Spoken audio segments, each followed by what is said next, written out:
is comedian David Boyle, and I'm quitting alcohol. I went to check out a gig tonight, and whoo boy, was that fucking hard to watch. So my comedian friend Mimi Shaheen, for those of you who came to my Melbourne Comedy Festival show, she was the one who opened for me. She was the one a lot of you thought was very funny. Quite a lot of you were like, yeah, good show, man. But who was the opener? She was fucking funny. Well, that was Mimi Shaheen. So she's up in Sydney at the moment. She came over for dinner last night, played with the kids. It's so fucking weird seeing someone who's good with kids. Like, everyone I know fucking sucks with kids. Like, most people I know shouldn't even be allowed around kids. But fucking Mim just came in. My daughter fucking loved her immediately, and my daughter hates everyone.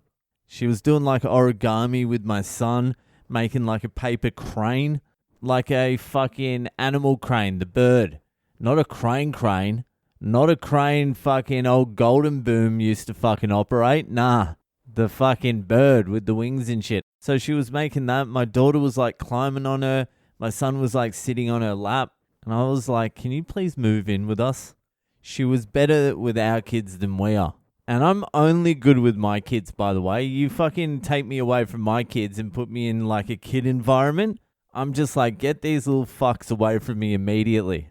I forget I'm a dad immediately. As soon as I'm away from my kids, I don't even remember I'm a dad. Anyway, so Mim was up in Sydney because one of her friends who lives here was doing his first stand-up comedy gig tonight.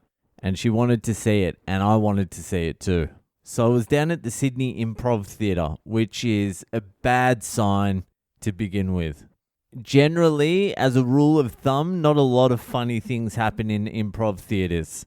Like, I've got nothing against improv in principle. I think it could be a good thing if you're like maybe shy and you want to like try and get out of your shell and you've got like $200 a week you don't need. But nothing makes me want to vomit more than forced spontaneity. It's gross to watch, but this was stand-up. This was just an open mic at the theatre. But I think a lot of the people who were going up were improv people. It had a real theatre-y type vibe to it. So get there and it's just a bunch of fucking awkward-looking cunts. It was like, fucking hell. They had like hope in their eyes. You could tell some of them thought like what they were doing is important or something. There was this whole like positive, friendly, like real hopeful atmosphere to the whole thing, which is completely opposite to a normal open mic. Normal open mics, it's just bitter shit cunts complaining about why they're not bigger, even though they don't even know how to sign up and open their own fucking Facebook page. And that's the atmosphere I'm much more comfortable in. So anyway, the show starts and the MC, apparently he'd been doing it for like 10 years. He said that. I've been doing it for 10 years. I'm like, fuck. Did you have like an 8-year break somewhere? Anyway, he gets on stage. He starts doing whatever the fuck he was doing. I don't know what he was doing. He was flamboyantly gay. And then in one of his jokes, he's like, me and my wife. I'm like, what? Your wife? You're up there prancing around like you just blew Elton John and you've got a wife? He definitely has some side dick, this cunt. There was no way this dude had never taken a dick. It's just impossible. He was overtly homosexual. He wasn't trying to hide his homosexuality at all, but he has a wife. I don't know how that works. I don't know how she's not seeing it. Anyway, he was doing his bullshit. And then the fucking acts start coming on. And I don't know what the fuck was going on, but it hurt. It was really fucking hard to watch. Like, everyone sucked. It wasn't just that they sucked, though. It was like the sparkle in their eye. Like they were proud or something. I don't know. It was really fucking disgusting. They were like happy to be up there, even though none of them had any good jokes.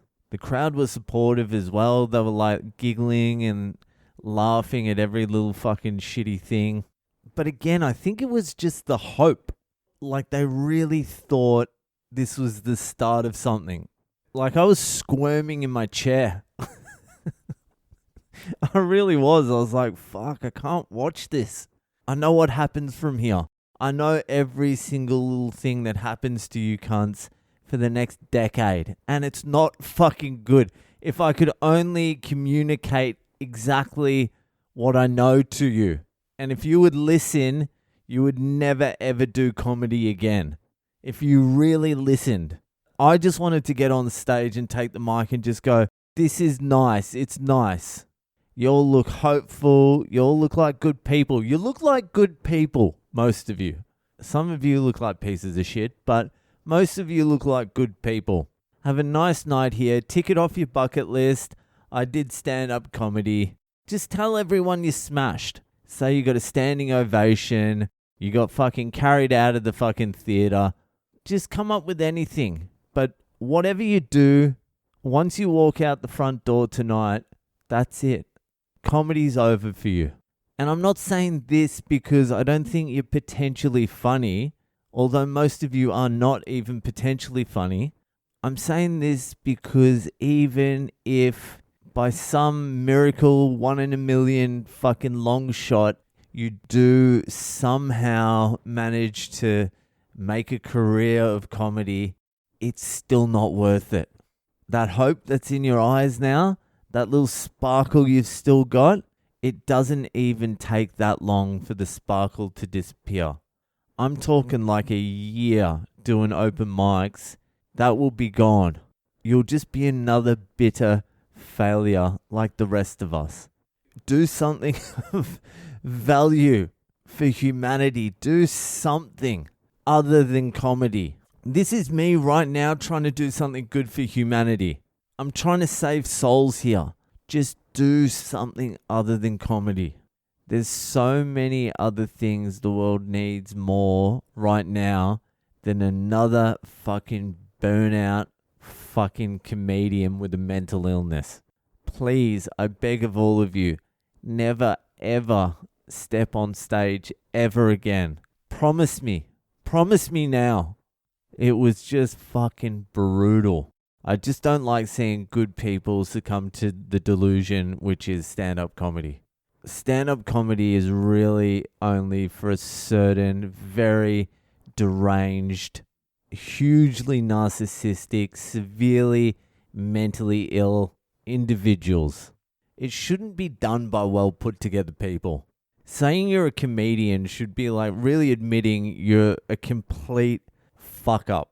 That's why when I see like lawyers getting into it, I'm like, can you please just stay in your lane, cunt? You are going to be able to figure it out because you're a lawyer and you know how to work hard and you know how to fucking talk a little bit, but you're never going to be that funny. With the exception of Greg Giraldo, but he ended up ODing in a fucking hotel room or something. So he had one foot in both worlds. But just leave it to the true fuck-ups, okay? If you want to tick it off your bucket list, that's fine. But leave it to the true, absolute, fucking psychotic fuck-ups. And even still, they shouldn't be doing it either. Tonight was fucking brutal to watch.